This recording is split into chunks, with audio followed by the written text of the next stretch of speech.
ಸರ್ಕಲ್ಗೆ ಎಷ್ಟು ಸೈಡ್ಸ್ ಇರುತ್ತೆ? Circle sides ಇಲ್ವಲ್ಲ, ಇನ್ಸೈಡ್ ಅಂಡ್ ಔಟ್ ಸೈಡ್. ನಾನು ಡ್ಯಾನ್ಸ್ ಮಾಡ್ಕೊಂಡ್ ಬಂದ್ರು ಹಲೋ ಮಗ, ಅರ್ಜೆಂಟ್ ಆಗಿ ಬಾ. ನಾಗರಬಾವಿ ಸರ್ಕಲ್ ಅಲ್ಲಿ ನನ್ನ ಗಾಡಿ ಆಫ್ ಆಗ್ಬಿಟ್ಟಿದೆ. ಇರೋ ಬರೋರೆಲ್ಲ ಬೈತಾ ಇದಾರೆ. ತೆಗಿತೀನಿ ಅಣ್ಣ, 1 ನಿಮಿಷ. ಯಾವ ಸೈಡ್ ಅಲ್ಲಿ ಇದೆಯಾ? ಯಾವ ಸೈಡಾ? ಇದು ಈ ಕಡೆ ವಿನಯ್ ಹಿಂದಿನ ಜನ್ಮದಲ್ಲಿ ಏನಾಗಿ ಹುಟ್ಟಿದ್ರು? ಇನ್ಸ್ಪೆಕ್ಟರ್ ಆಗಿ ಹುಟ್ಟಿದ್ರು. ಯಾವ ಇನ್ಸ್ಪೆಕ್ಟರ್ ಆಗಿ? ಸರ್ಕಲ್ ಇನ್ಸ್ಪೆಕ್ಟರ್ ಆಗಿ. ವಿನಯ್ ಗೌಡ ಅವರು ಸರ್ಕಲ್ಗೆ 2 ಸೈಡ್ಸ್ ಇದೆ ಅಂತ ಹೇಳಿದಕ್ಕೆ ಸಿಕ್ಕಾಪಟ್ಟೆ ಟ್ರೋಲ್ ಆಗ್ತಿದ್ದಾರೆ. ಆದ್ರೆ ಸರ್ಕಲ್ಗೆ 2 ಸೈಡ್ಸ್ ಇದೆ ಅಂತ ನಾನು ಪ್ರೂವ್ ಮಾಡ್ತೀನಿ. ಅದಕ್ಕೂ ಮುಂಚೆ ಅದೊಂದು ಎಂಟರ್ಟೈನ್ಮೆಂಟ್ ಶೋ. ಎಂಟರ್ಟೈನ್ಮೆಂಟ್ ತರ ತಗೋಬೇಕು, ಫನ್ ತರ ತಗೋಬೇಕು, ಲಾಜಿಕಲಿ ಜಾಸ್ತಿ ಥಿಂಕ್. ಒಂದು ಇನ್ಸೈಡ್, ಒಂದು ಔಟ್ ಸೈಡ್, ಇನ್ನೊಂದು ನನ್ನ ಬ್ಯಾಕ್ ಸೈಡ್. ನಮಸ್ಕಾರ ಸ್ನೇಹಿತರೆ, ನಾನು ರಾಜು ಅಷ್ಟೇ. ನೀವು ನೋಡ್ತೀರಾ centre point Kannada YouTube channel. Social ಮೀಡಿಯಾದಲ್ಲಿ ಎಲ್ಲ ನೋಡಿದ್ರೂ ಕೂಡ ಸರ್ಕಲ್ ಸರ್ಕಲ್ ಸರ್ಕಲ್. ಸರ್ಕಲ್ಗೆ ಹಾಗಾದರೆ ಎಷ್ಟು ಸೈಡ್ಸ್ ಇದೆ?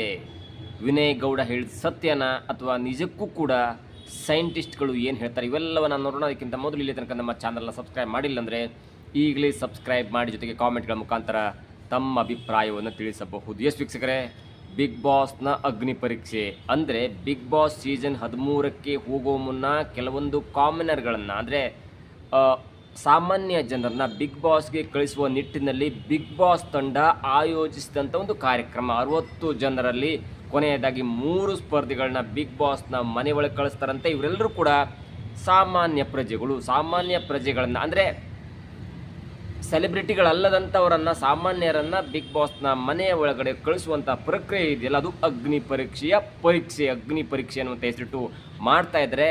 ಇದರಲ್ಲಿ ವಿನಯ್ ಗೌಡ ಅವರು ಶಶಿಧರ್ ಎನ್ನುವಂಥ 21 ವರ್ಷದ ಹುಡುಗನಿಗೆ ಕೇಳಿದಂಥ ಪ್ರಶ್ನೆ ಮತ್ತು ಅವರು ಕೊಟ್ಟಂಥ ಉತ್ತರ, ಅದಾದ ನಂತರ ಕೆಲವೇ ಗಂಟೆಗಳಲ್ಲಿ ವಿನಯ್ ಗೌಡ ಯಾವ ಲೆವೆಲಿಗೆ ಟ್ರೋಲ್ ಆದ್ರಂದರೆ, ನೀವು social media, Instagram, Facebook, YouTube ಎಲ್ಲಿ ನೋಡಿದ್ರೂ ಕೂಡ ಸರ್ಕಲ್ಗೆ ಎಷ್ಟು ಸೈಡ್ ಇದೆ, ಸರ್ಕಲ್ನ ಕಂಡುಹಿಡಿದವರು ಯಾರು, ಈ ವಿನಯ್ ಗೌಡ ಮತ್ತು ಐನ್ಸ್ಟೈನ್ಗೂ ಏನು ಸಂಬಂಧ, ಎಲ್ಲವೂ ಕೂಡ ವ್ಯತಿರಿಕ್ತವಾಗಿ ಟ್ರೋಲ್ ಕೂಡ ಆಗ್ತಿದೆ.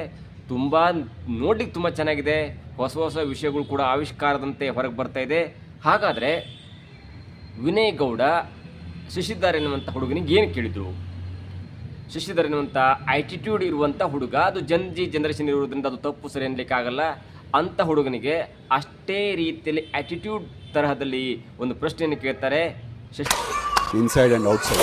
ನಾನು ಡ್ಯಾನ್ಸ್ ಮಾಡ್ಕೊಂಡ್ ಬಂದ್ರು ಶಶಿಧರ್, ಸರ್ಕಲ್ಗೆ ಎಷ್ಟು ಸೈಡ್ಸ್ ಇರುತ್ತೆ ಅನ್ನುವಂಥ ಒಂದು ಸಿಂಪಲ್ ಆಗಿರುವಂಥ ಪ್ರಶ್ನೆಯನ್ನು ಕೇಳ್ತಾರೆ. ನೋಡ್ಲಿಕ್ಕೆ ಸಿಂಪಲ್ ಆಗಿರುವಂಥ ಪ್ರಶ್ನೆ, ಅದಕ್ಕೆ ಖಡಕ್ಕಾಗಿ ಉತ್ತರ ಕೊಟ್ಟಂಥ ಶಶಿಧರ್ ಎನ್ನುವಂಥ ಹುಡುಗ ಸರ್ಕಲ್ ಹ್ಯಾಸ್ ನೋ ಸೈಡ್ಸ್ ಎನ್ನುವಂಥ ರೀತಿಯಲ್ಲಿ ಉತ್ತರ ಕೊಡ್ತಾರೆ. ಅಷ್ಟಕ್ಕೆ ಮುಗಿತಾ ಇತ್ತು.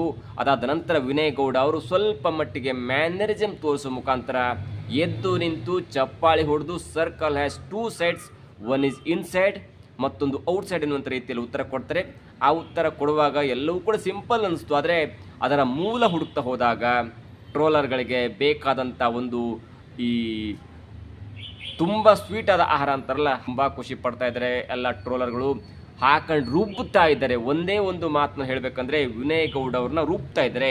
ಇನ್ನು ಯಾವ್ಯಾವ ತರಹದ ಟ್ರೋಲ್ ಆಯಿತು ಎನ್ನುವುದನ್ನು ನಾನು ಮೊದಲೇ ಹೇಳ್ತೇನೆ. ಅದಾದ ನಂತರ ಸೈಂಟಿಫಿಕಲಿ ಏನು ಹೇಳಿದ್ದಾರೆ ಸೈನ್ಸು ಅಥವಾ ವಿಜ್ಞಾನಿಗನೇ ಹೇಳಿದ್ದಾರೆ ಎನ್ನುವುದನ್ನು ನೋಡೋಣ. ಅದಕ್ಕಿಂತ ಮೊದಲು ಯಾವ ಥರದ ಟ್ರೋಲ್ ಆಯಿತು. ಹಳೆ ಬೇವರ್ಸಿ ಎನ್ನುವಂಥ ಒಬ್ಬ ಸೋಷಿಯಲ್ ಮೀಡಿಯಾ ಹ್ಯಾಂಡಲರ್ ಅಥವಾ ಪೇಜನ್ನು ಹೊಂದಿರುವಂಥವರು ತುಂಬ ಚೆನ್ನಾಗಿ ಟ್ರೋಲ್ ಮಾಡಿದ್ದಾರೆ. ಇನ್ಮೇಲೆ ಫ್ರೆಂಡ್ ಸರ್ಕಲಲ್ಲಿ ಹುಷಾರಾಗಿರಬೇಕು. ಯಾಕಂದರೆ ಫ್ರೆಂಡ್ಸಿಗೆ 2 ಸರ್ಕಲ್ ಇರುತ್ತೆ, ಒಂದು ಔಟ್ಸೈಡ್ ಮತ್ತೊಂದು ಇನ್ಸೈಡ್. 2 ಸರ್ಕಲ್ ಇರುತ್ತೆ ಅವರಿಗೆ ಅನ್ನುವಂಥದ್ದು, ಅಥವಾ 2 ಸೈಡ್ ಇರುತ್ತೆ ಅನ್ನುವಂಥದ್ದು ಹೇಳ್ತಾರೆ. ಇನ್ನು ಒಂದು ಸೋಷಿಯಲ್ ಮೀಡಿಯಾ ಉಪಯೋಗಿಸುವಂಥ ಟ್ರೋಲರ್ ಕೂಡ ತುಂಬ ಚೆನ್ನಾಗಿ ಮಾತನಾಡಿದ್ದಾರೆ. ಅವರು ಕೆಲವೊಂದು ಎಕ್ಸಾಂಪಲನ್ನು ಸಿನಿಮಾಕ್ಕೆ ಹೋಲಿಸಿ ಅವರು ಮಾತನಾಡಿದ್ದಾರೆ. ಅವರು ಹೇಳೋ ಪ್ರಕಾರ ವಿನಯ್ ಹಿಂದಿನ ಜನ್ಮದಲ್ಲಿ ಏನಾಗಿ ಹುಟ್ಟಿದ್ರು, ಅದಕ್ಕೆ ಅವರೇ ಉತ್ತರ ಕೊಡ್ತಾರೆ. ಇನ್ಸ್ಪೆಕ್ಟರ್ ಆಗಿ ಹುಟ್ಟಿದ್ರು. ಯಾವ ಇನ್ಸ್ಪೆಕ್ಟರ್ ಅಂದರೆ ಸರ್ಕಲ್ ಇನ್ಸ್ಪೆಕ್ಟರ್, ಅಂದರೆ ಸರ್ಕಲ್ ಅನ್ನುವಂಥ ವರ್ಡ್ ಅಂತಂದರು. ಎರಡನೇದಾಗಿ ಹೇಳ್ತಾರೆ ವಿನಯ್ಗೆ ಯಾವ ಸಿನಿಮಾ ಅಂದರೆ ಇಷ್ಟ, ಸರ್ಕಲ್ ಸಿನಿಮಾ ಅಂದರೆ ಇಷ್ಟ. ಅದೇ ಯಾವ ಸರ್ಕಲ್ ಸಿನಿಮಾ ಅಂದರೆ ತಿಪ್ಪಾಜಿ ಸರ್ಕಲ್ ಸಿನಿಮಾ ಅಂದರೆ ಇಷ್ಟ. ವಿನಯ್ ಕೂತ್ಕೊಂಡು ಹೇಗೆ ಬಿಹೇವ್ ಮಾಡ್ತಾರೆ, ರೌಡಿ ಥರ ಬಿಹೇವ್ ಮಾಡ್ತಾರೆ. ಯಾವ ರೌಡಿ ಥರ? ಸರ್ಕಲ್ ರೌಡಿ ಥರ ಬಿಹೇವ್ ಮಾಡ್ತಾರೆ. ವಿನಯ್ಗೆ ಯಾವ ದೇವ್ರಂದ್ರೆ ಇಷ್ಟ, ಮಾರಮ್ಮ ಅಂದ್ರೆ ಇಷ್ಟ. ಯಾವ ಮಾರಮ್ಮ ಅಂದ್ರೆ ಇಷ್ಟ? ಸರ್ಕಲ್ ಮಾರಮ್ಮ ಅಂದ್ರೆ ಇಷ್ಟ. ವಿನಯ್ಗೆ ಯಾವ ಸರ್ಕಲ್ ಅಂದ್ರೆ ಇಷ್ಟ, ಯಾವ ಏರಿಯಾ ಅಂದ್ರೆ ಇಷ್ಟ ಅಂದರೆ ಸರ್ಕಲ್ ಅಂದ್ರೆ ಇಷ್ಟ. ಯಾವ ಸರ್ಕಲ್? ಸುಂಕದ ಕಟ್ಟ ಸರ್ಕಲ್ ಎನ್ನುವಂಥ ರೀತಿಯಲ್ಲಿ ಅಲ್ಲೂ ಕೂಡ ಸರ್ಕಲನ್ನು ತರ್ತಾರೆ. ಕೊನೆಯದಾಗಿ ಹೇಳ್ತಾರೆ ವಿನಯ್ಗೆ ಯಾವ ಸೈಡ್ ಇಷ್ಟ, ಇನ್ಸೈಡ್ ಇಷ್ಟನಾ ಔಟ್ಸೈಡ್ ಇಷ್ಟ ಅನ್ನುವಂಥ ಮಾತನ್ನು ಪ್ರಶ್ನೆ ಕೇಳ್ತಾರೆ. ಉತ್ತರ ಕೂಡ ಹೇಳ್ತಾರೆ. ವಿನಯ್ಗೆ ಇಷ್ಟೆಲ್ಲ ಟ್ರೋಲ್ ಆದಮೇಲೆ ಸೂಸೈಡ್ ಅಂದರೆ ಇಷ್ಟ ಎನ್ನುವಂಥ ಟ್ರೋಲನ್ನು ಕೂಡ ಮಾಡ್ತಾರೆ. ತುಂಬ ಚೆನ್ನಾಗಿ ಟ್ರೋಲ್ಗಳಾಗ್ತಿದೆ. ಇದು ಪ್ಲಸ್ ಆಗುತ್ತೋ ಮೈನಸ್ ಆಗುತ್ತೋ, ಇದು ಬೇಕಿತ್ತ, ಇಂತಿಂಥ ಟ್ರೋಲ್ಗಳು ಬೇಕಿತ್ತ, ಎಲ್ಲವೂ ಕೂಡ ಅದು ವೀಕ್ಷಕರಿಗೆ ಬಿಟ್ಟಿದ್ದು ಮತ್ತು ಟ್ರೋಲ್ ಮಾಡೋಂಥವ್ರು ಬಿಟ್ಟಿದ್ದು. ಇನ್ನು ಕತ್ತೆ ಮತ್ತು ಹುಲಿಗಳು ಕೂಡ ಅವರು ಇಬ್ಬರು ವಾದ ಮಾಡ್ತಾರೆ. ಕತ್ತೆ ಹೇಳುತ್ತೆ ಸರ್ಕಲ್ಗೆ 2 ಸೈಡ್ ಇರುತ್ತೆ, ಇನ್ಸೈಡ್ ಮತ್ತು ಔಟ್ ಸೈಡ್ ಎನ್ನುವಂಥ ಮಾತು. ಹುಲಿ ಹೇಳುತ್ತೆ ಇಲ್ಲ, ಈ ಸರ್ಕಲ್ಗೆ ಯಾವುದೇ ಸೈಡ್ ಇರಲ್ಲ ಅನ್ನುವಂಥ ಮಾತನ್ನು ಹುಲಿ ಹೇಳುತ್ತೆ. ಎರಡೂ ಪ್ರಾಣಿಗಳು ಕೂಡ ಕಾಡಿನ ರಾಜನಾದಂಥ ಸಿಂಹನ ಹತ್ರ ಹೋಗುತ್ತೆ. ಸಿಂಹನ ಹತ್ರ ಹುಲಿ ಕೇಳುತ್ತೆ ಸರ್ಕಲ್ಗೆ ಎಷ್ಟು ಸೈಡ್ ಇದೆ ಅನ್ನುವಂಥ ಮಾತು. ಆಗ ಕತ್ತೆ ಕೂಡ ಹೇಳ್ತಿಲ್ಲ ಸರ್ಕಲ್ಗೆ 2 ಸೈಡ್ ಇರುತ್ತೆ, ಕಾಡಿನ ರಾಜ ಸಿಂಹ, ಒಂದು ಇನ್ಸೈಡ್ ಮತ್ತು ಔಟ್ ಸೈಡ್ ಎನ್ನುವಂಥ ಮಾತು ಹೇಳಿದಾಗ ಸಿಂಹ ಹೇಳುತ್ತೆ ಎಸ್ ಅಫ್ಕೋರ್ಸ್ ನೀನು ಸರಿ, ನೀವು ಹೋಗುವಂಥ ಮಾತು ಹೇಳುತ್ತೆ. ಅದಾದ ನಂತರ ಇದೇ ಹುಲಿ ಸಿಂಹನ ಹತ್ರ ಕೇಳುತ್ತೆ ನಿಮ್ಮ ಉತ್ತರ ಸರಿಯಾಗಿದೆ ಕಾಡಿನ ರಾಜ ಎನ್ನುವಂತ ಮಾತಾಡಿದಾಗ ಅದು ಕತ್ತೆ ಕಣೋ, ನನಗೆ ಗೊತ್ತಿತ್ತು ಸರ್ಕಲ್ಗೆ ಯಾವುದೇ ಸೈಡ್ ಇರಲ್ಲ, ಆದರೆ ಕತ್ತೆ ಬಂದಿದ್ದೆಲ್ಲ ಸುಮ್ಮನೆ ಯಾಕೆ ಅವ್ರಿಗೆ ಬೇಜಾರು ಮಾಡೋದು, ಹೋಗಲಿ ಇದು ಎಂಜಾಯ್ ಮಾಡಲಿ ಅನ್ನುವಂಥ ಮಾತು. ಅದರ ಅರ್ಥ ವಿನಯ್ ಗೌಡ್ರನ್ನ ಆ ಟ್ರೋಲನ್ನು ಕೂಡ ಕತ್ತೆಗೆ ಹೋಲಿಸಲಾಗಿದೆ. ಇನ್ನು ಕ್ರಿಕೆಟ್ ವಿಷಯಕ್ಕೆ ಬಂದಾಗ ಕ್ರಿಕೆಟ್ನ ಕಾಮೆಂಟೇಟ್ರು, ಕ್ರಿಕೆಟ್ನ ವಿಶ್ಲೇಷಕರು, ಕ್ರಿಕೆಟ್ನ ಕ್ರಿಟಿಸೈಸರ್ ಒಬ್ಬರು ತುಂಬ ಚೆನ್ನಾಗಿ ಟ್ರೋಲ್ ಮಾಡಿದ್ದಾರೆ. ಕ್ರಿಕೆಟ್ ಗ್ರೌಂಡ್ ಕೂಡ ಸರ್ಕಲ್ ಆಗಿರೋದ್ರಿಂದ ಅವರು ಇಂಡಿಯಾ ಮತ್ತು ಶ್ರೀಲಂಕಾದ ಒಂದು ಮ್ಯಾಚನ್ನು ಉದಾಹರಣೆಗೆ ಇಟ್ಕೊಂಡು ಬೌಲರ್ ಆಗಿರುವಂಥ ಮಾನವ್ ಸುತಾರ್ ಅನ್ನುವಂಥ ಬೌಲರ್ನ ಎಕ್ಸಾಂಪಲ್ ಇಟ್ಕೊಂಡು ಅವನ್ನು ಹೊಗಳ್ತಾ ಈ ಸರ್ಕಲ್ನ ಒಂದು ಟ್ರೋಲ್ ಕೂಡ ಇಲ್ಲಿ ತಂದಿದ್ದಾರೆ. ಯಾವ ಥರ ಅಂದರೆ ಮಾನವ್ ಸುತಾರ್ ಅವರು ಬೌಲಿಂಗ್ ಮಾಡುವಾಗ ಬ್ಯಾಟ್ಸ್ಮನ್ಗಳು ಯಾವ ಥರ ಇದ್ರಂದರೆ ಕೆಲವೊಮ್ಮೆ ಇನ್ಸೈಡ್ ದ 30 ಯಾರ್ಡ್ ಸರ್ಕಲ್ ಇರ್ತಾಯಿದ್ರು, ಔಟ್ ಆದ ನಂತರ ಅವರು ಔಟ್ ಆಗಿ ಔಟ್ಸೈಡ್ ದ 30 ಯಾರ್ಡ್ ಸರ್ಕಲಿಂದ ಹೊರಗೆ ಹೋಗ್ತಿದ್ರು. ಸೊ ಇದು ಒಂಥರ ಆ್ಯಪ್ಟ್ ಆಗಿದೆ, ಈ ಟ್ರೋಲ್ ಇದೆಯಲ್ಲ ಇದು ತುಂಬ ಚೆನ್ನಾಗಿ ಆ್ಯಪ್ಟ್ ಆಗುತ್ತೆ. ಇನ್ನು ಕಾಮಿಡಿ ಕಿಂಗ್ ಆಗಿರುವಂಥ ಶಿವಪುತ್ರ ಯಶೋಧರ್ ಅವರು ಕೂಡ ಒಂದು ಅದಕ್ಕೆ ತಕ್ಕಂಥ ಒಂದು ಕಾಮಿಡಿ ವಿಡಿಯೋ ಮಾಡಿದರೆ ಅಲ್ಲಿ ಮೇಸ್ಟ್ರು ಕೇಳ್ತಾರೆ ಸರ್ಕಲ್ಗೆ ಎಷ್ಟು ಸೈಡ್ ಇರುತ್ತಪ್ಪ ಎನ್ನುವಂಥ ಮಾತು ಕೇಳಿದಾಗ ಅಲ್ಲಿ ನಮ್ಮ ಸ್ಟೂಡೆಂಟ್ ಹೇಳ್ತಾರೆ ಸರ್ಕಲ್ಗೆ ಯಾವುದೇ ಸೈಡ್ ಇರಲ್ಲ ಎನ್ನುವಂಥ ಮಾತು ಹೇಳ್ತಾರೆ. ಅದಕ್ಕೆ ಉತ್ತರ ಕೊಟ್ಟಂಥ ಮತ್ತೊಬ್ಬ ಮೇಸ್ಟ್ರು ಕೂಡ ಇಲ್ಲ, ಸರ್ಕಲ್ಗೆ 3 ಸೈಡ್ ಇರುತ್ತೆ, ಇವರು ಸ್ವಲ್ಪ ಎಕ್ಸ್ಟ್ರಾ ಹೋಗಿದ್ದಾರೆ, ಒಂದು ಇನ್ಸೈಡು, ಒಂದು ಔಟ್ ಸೈಡು, ಮತ್ತೊಂದು ಬ್ಯಾಕ್ ಸೈಡ್ ಅನ್ನುವಂಥ ರೀತಿಯಲ್ಲಿ. ಇನ್ನು ಹೋಟೆಲ್ ಮಾಲೀಕ ಕೂಡ ತನ್ನ ಒಂದು ಮಾಣಿ ಅಂತಾರಲ್ಲ ಅವರಿಗೆ ಒಂದು ಉತ್ತರ ಕೇಳ್ತಾರೆ, ಉದ್ದಿನ ವಡೆಗೆ ಎಷ್ಟು ತೂತಿರುತ್ತಪ್ಪ ಎನ್ನುವಂಥದ್ದು. ಆಗ ಆ ಹೋಟೆಲ್ ಮಾಣಿ ಹೇಳ್ತಾನೆ ಒಂದೇ ತೂತು ಅಂತ ಹೇಳ್ತಾನೆ, ಇಲ್ಲ ಆ ಉದ್ದಿನ ವಡೆಗೆ 2 ತೂತಿರುತ್ತೆ, ಹಿಂದೊಂದು ತೂತು ಮುಂದೊಂದು ತೂತು ಎನ್ನುವಂಥ ರೀತಿಯಲ್ಲಿ ಹೇಳ್ತಾರೆ. ಇನ್ನು ತುಂಬ ಪ್ರಮುಖವಾಗಿ ಗಮನಿಸಬೇಕಂತ ವಿಚಾರ ಅಂದರೆ ಈ ಟ್ರೋಲ್ಗಳು ರಾಜಕೀಯ ಪಕ್ಷವನ್ನು ಅಂದರೆ ಯಾವ ಲೆವೆಲಿಗೆ ಪಕ್ಷ, ನಮ್ಮ ರಾಜ್ಯವನ್ನು ಆಳ್ತಾ ಇರುವಂಥ, ನಮ್ಮ ದೇಶವನ್ನು ಆಳ್ತಾ ಇರುವಂಥ ಆ ಪಕ್ಷಗಳು ಕೂಡ ಯೂಸ್ ಮಾಡ್ಕೊಳ್ತಂದರೆ ಇದಕ್ಕಿಂತ ಕೆಟ್ಟ ಸ್ಥಿತಿ ಇದೆಯಾ ಟ್ರೋಲ್ಗಳನ್ನು, ಅಥವಾ ಯಾವುದೋ ಒಂದು ಟ್ರೋಲ್ಗಳನ್ನೇ ಕೂಡ ತಮ್ಮ ಒಂದು ಹಿತಾಸಕ್ತಿಗೋಸ್ಕರ ಎದುರಾಳಿಗಳನ್ನ ಬೈಯೋಕ್ಕೋಸ್ಕರ ಎದುರಾಳಿಗಳನ್ನು ಈ ಹೀಗಳಿಗೋಸ್ಕರ ಟ್ರೋಲ್ಗಳನ್ನ ಯೂಸ್ ಮಾಡಿಕೊಂಡು ರಾಜಕೀಯ ಪಕ್ಷಗಳು ಇಂಥದ್ದನ್ನು ಮಾಡ್ತಾರೆ. ಆ್ಯಕ್ಚುಲಿ ಇದಕ್ಕೆ ಇಂಥ ಒಂದು ಕೆಟ್ಟ ಸ್ಥಿತಿ ಬರಬಾರ್ದು ರಾಜಕೀಯ ಪಕ್ಷಕ್ಕೆ. ಯಾಕಂದರೆ ನಮ್ಮ ಕರ್ನಾಟಕದ ರಾಜ್ಯ ಅಂತ ತೆಗೆದುಕೊಂಡಾಗ ಸುಮಾರು 6 ಲಕ್ಷ ಕೋಟಿಯಷ್ಟು ಬಜೆಟ್ ಇರುವಂಥ ಒಂದು ರಾಜ್ಯ. ಈ ಕೇಂದ್ರ ತೆಗೆದುಕೊಂಡಾಗ 53 ಲಕ್ಷ ಕೋಟಿ ಬಜೆಟ್ ಹೊಂದಿರುವಂಥ ಒಂದು ದೇಶ. ಇಂಥ ಒಂದು ರಾಜ್ಯದಲ್ಲಿ ರಾಜಕೀಯ ಪಕ್ಷಗಳು ಸರ್ಕಾರವನ್ನು ವಿರೋಧ ಮಾಡುವ ನಿಟ್ಟಿನಲ್ಲಿ ದೇಶಕ್ಕೆ 2ನೇ ಒಂದು ಆರ್ಥಿಕ ಸ್ಥಿತಿ ಹೊಂದಿರುವಂಥ ಕರ್ನಾಟಕ ರಾಜ್ಯದ ಒಂದು ರಾಜ್ಯವನ್ನು ಹೀಗಳೆಯುವಂಥ ಸ್ಥಿತಿಯಲ್ಲಿ ಅಥವಾ ಯಾವುದೇ ಒಂದು ಹಗರಣವನ್ನು ಹೀಗಳೆಯುವಂಥ ಸ್ಥಿತಿಯಲ್ಲಿ ಇಂಥ ಟ್ರೋಲ್ಗಳನ್ನ ನೋಡಿ, ಹೋರಾಡಲಿಕ್ಕೆ, ಪ್ರತಿಭಟನೆ ಮಾಡಲಿಕ್ಕೆ, ದಾಖಲಾತಿ ಬಿಡುಗಡೆ ಮಾಡಲಿಕ್ಕೆ ಮೀಡಿಯಾ ಇದೆ, ಎಲ್ಲವೂ ಇದೆ. ಅದನ್ನು ಬಿಟ್ಟು ಟ್ರೋಲ್ಗಳನ್ನ ಯೂಸ್ ಮಾಡಿ ರಾಜಕಾರಣಿಗಳು ಹೀಯಾಳಿಸೋದು ಎಷ್ಟರ ಮಟ್ಟಿಗೆ ಸರಿ, ಅದು ಕೂಡ ಸರಿ ಅನ್ಸಲ್ಲ. ಅವರು ನೋಡಿ ವಾಲ್ಮೀಕಿ ಹಗರಣ ಆಯ್ತಲ್ಲ, ವಾಲ್ಮೀಕಿ ಹಗರಣ ಎಲ್ಲರಿಗೂ ಗೊತ್ತಿದೆ, ಕಳೆದ ವರ್ಷ 2 ವರ್ಷದಿಂದ ಆಯಿತು. ಅದಾದ ನಂತರ ಬಿ ನಾಗೇಂದ್ರ ಅವರನ್ನ ರಾಜೀನಾಮೆ ಕೊಡಲಾಯಿತು. ಅದಾದ ನಂತರ ಡಿ.ಕೆ. ಶಿವಕುಮಾರ್ ಅವರ ನೇತೃತ್ವದಲ್ಲಿ ಮತ್ತೆ ಸಚಿವ ಸಂಪುಟ ಪುನರಚನೆ ಆದಾಗ ಅದೇ ಬಿ ನಾಗೇಂದ್ರ ಅವರನ್ನ ಸಚಿವ ಸಂಪುಟಕ್ಕೆ ತೆಗೆದುಕೊಳ್ಳಲಾಯಿತು. ವಿರೋಧ ಪಕ್ಷ BJP ನಾನಾ ರೀತಿಯಲ್ಲಿ ಪ್ರತಿಭಟನೆ ಮಾಡ್ತು. ಅದನ್ನು ಬಿಟ್ಟು ಇದೀಗ ಟ್ರೋಲ್ಗಳನ್ನು ಮಾಡೋ ಮುಖಾಂತರ ಯಾವ ಥರ ನಾಗೇಂದ್ರ ಇರ್ತಾರೆ, ನಾಗೇಂದ್ರ ಎನ್ನುವಂಥ ಥರದ ಮುಖ ಇರುತ್ತೆ, ಒಂದು ಕಡೆ ಡಿ.ಕೆ. ಶಿವಕುಮಾರ್ ಥರದ ಮುಖ. ಡಿ.ಕೆ. ಶಿವಕುಮಾರ್ ಅವರು ಹೇಳ್ತಾರೆ ನಾಗೇಂದ್ರ ಅವರಿಗೆ, ಈ ವಾಲ್ಮೀಕಿ ಹಗರಣ ಎಷ್ಟು ಸೈಡಿಗೆ ಹೋಗುತ್ತೆ ಗೊತ್ತಿದೆ ನಿನಗೆ, ಹಗರಣ ಮಾಡು ಎನ್ನುವಂಥ ರೀತಿಯಲ್ಲಿ. ಅವಾಗ ಹೇಳ್ತಾರೆ ಅದು ಯಾವುದು ಸೈಡಿಗೆ ಹೋಗಲ್ಲ ಸರ್, ಯಾವುದು ಸೈಡಿಗೆ ಹೋಗಲ್ಲ ಎನ್ನುವಂಥ ರೀತಿಯಲ್ಲಿ ನಾಗೇಂದ್ರ ಮಾತಾಡ್ತಾರೆ. ಅದಕ್ಕೆ ಡಿ.ಕೆ. ಶಿವಕುಮಾರ್ ಅವರು ಎನ್ನಲಾದಂಥ ವಿಡಿಯೋದಲ್ಲಿ ಹೇಳ್ತಾರೆ, ಇಲ್ಲ 2 ಸೈಡ್ ಇದೆ, ಇನ್ಸೈಡ್ ಮತ್ತು ಔಟ್ಸೈಡ್ ಎನ್ನುವಂಥ ರೀತಿಯಲ್ಲಿ ಹೇಳ್ತಾರೆ. ಅದಕ್ಕೆ ನಾಗೇಂದ್ರ ಹೇಳ್ತಾರೆ ಸರಿಯಾಗಿ ಬಿಡಿಸಿ ಹೇಳಿ ಸರ್, ಅರ್ಥ ಆಗುವಂಥ ರೀತಿಯಲ್ಲಿ ಹೇಳಿ ಅನ್ನುವಂಥ ಮಾತನ್ನು ನಾಗೇಂದ್ರ ಹೇಳಿದಾಗ ಅದಕ್ಕೆ ಡಿ.ಕೆ. ಶಿವಕುಮಾರ್ ಹೇಳ್ತಾರೆ, ಈ ವಾಲ್ಮೀಕಿ ಹಗರಣದಲ್ಲಿ ಆದಂಥ ಹಗರಣದ ದುಡ್ಡು ಇದೆಯಲ್ಲ, ಸಿಕ್ಕಂಥ ಹಣ ಇದೆಯಲ್ಲ, ಅದು ಒಂದು ಇನ್ಸೈಡ್ಗೆ ಹೋಗುತ್ತೆ ಅಂದರೆ ಬಳ್ಳಾರಿ ಇಲೆಕ್ಷನ್ಗೆ ಹೋಗುತ್ತೆ, 2ನೇದಾಗಿ ಔಟ್ಸೈಡಿಗೆ ಹೋಗುತ್ತೆ ಅಂದರೆ ಕರ್ನಾಟಕ ರಾಜ್ಯವೆನ್ನುವಂಥ ಸರ್ಕಲ್ ಬಿಟ್ಟು ತೆಲಂಗಾಣ ಇಲೆಕ್ಷನ್ಗೆ ಹೋಗುತ್ತೆ.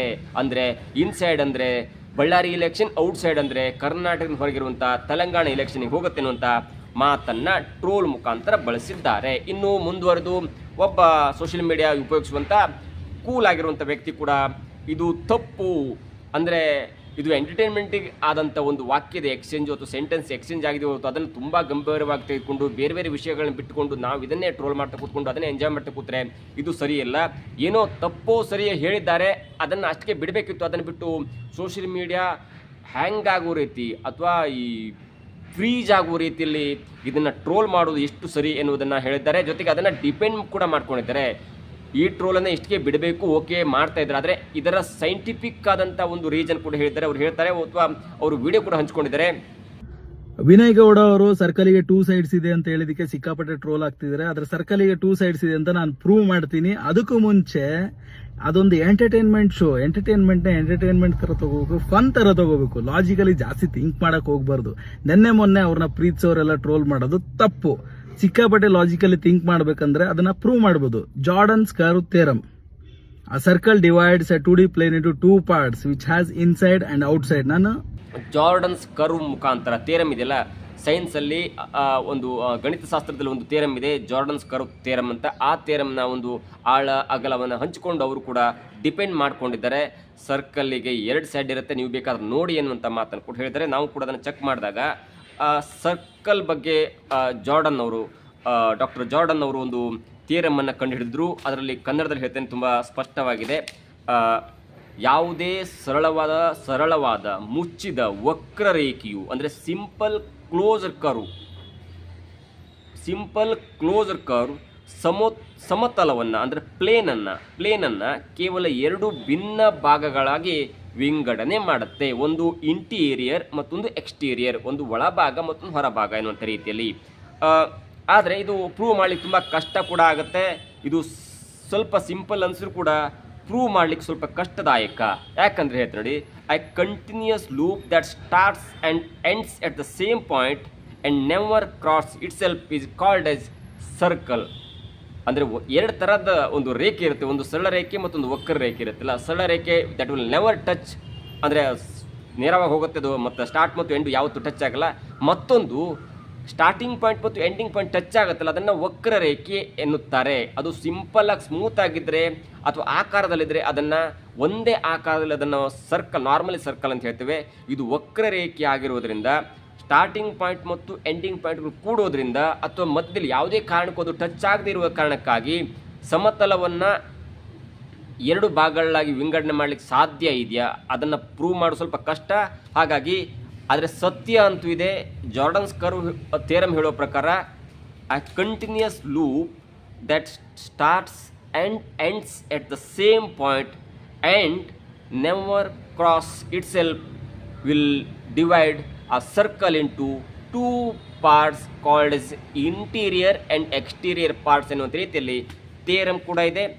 ಸೈನ್ಸ್ ತುಂಬ ಅಚ್ಚುಕಟ್ಟಾಗಿ ಪ್ರೂವ್ ಮಾಡುತ್ತೆ. ಆದರೆ ಈಗ ಸದ್ಯದ ಮಟ್ಟಿಗೆ ಎಲ್ಲರೂ ಕೂಡ ಇದನ್ನೇ ಇಟ್ಕೊಂಡು ಟ್ರೋಲ್ ಮಾಡ್ತಿದ್ದಾರೆ, ಟ್ರೋಲ್ಗಳನ್ನ ಎಂಜಾಯ್ ಮಾಡ್ತಿದ್ದಾರೆ.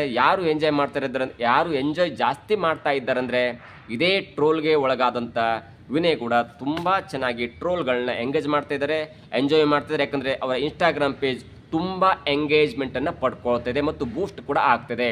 ನೋಡಬೇಕು ಮುಂದಿನ ದಿನಗಳಲ್ಲಿ ಈ ಟ್ರೋಲ್ ಯಾವ ಮಟ್ಟಕ್ಕೆ ಹೋಗುತ್ತೆ, ಬಿಗ್ ಬಾಸ್ನ ಒಳಗಡೆ ಯಾವ ಮಟ್ಟದ ಸದ್ದು ಮಾಡ್ತಾ ಎಲ್ಲೂ ಕೂಡ ಕಾದು ನೋಡೋಣ. ಇದಾಗುತ್ತೆ ಇವತ್ತಿನ ವಿಶೇಷ. ನೋಡ್ತಾರೆ centre point Kannada YouTube channel.